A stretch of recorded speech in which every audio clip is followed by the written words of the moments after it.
மாவட்டம் சீர்காழி அருகே நிம்மேலி ஊராட்சிக்குட்பட்ட சம்புவராயன் கோடங்குடி கிராமத்தைச் சேர்ந்தவர் நடராஜன். கூலி தொழிலாளி. இவரது மனைவி கொளஞ்சியாள். இவர் காற்றுடன் மழை பெய்ததால் வீட்டின் பின்புறம் உள்ள வயல்வெளியில் மேய்ந்து கொண்டிருந்த தனது ஆடுகளை ஓட்ட சென்றார். அப்போது திடீரென இடி தாக்கியதில் சம்பவ இடத்திலேயே உடல் கருகி மயங்கி விழுந்தார்.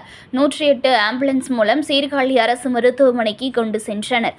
அங்கு பரிசோதனை செய்த மருத்துவர்கள் கொளஞ்சியால் ஏற்கனவே உயிரிழந்து விட்டதாக தெரிவித்தனர். இதனையடுத்து உடலை பிரேத பரிசோதனைக்காக சீர்காழி அரசு மருத்துவமனை பிணவரையில் வைத்தனர்.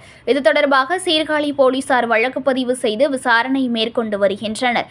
தகவல் அறிந்த சீர்காழி கோட்டாட்சியர் சுரேஷ், வட்டாட்சியர் அருள்ஜோதி அரசு மருத்துவமனைக்கு நேரில் சென்று உயிரிழந்தவரின் குடும்பத்திற்கு ஆறுதல் கூறி அரசு நிவாரணம் கிடைக்க நடவடிக்கை எடுப்பதாக தெரிவித்தனர்.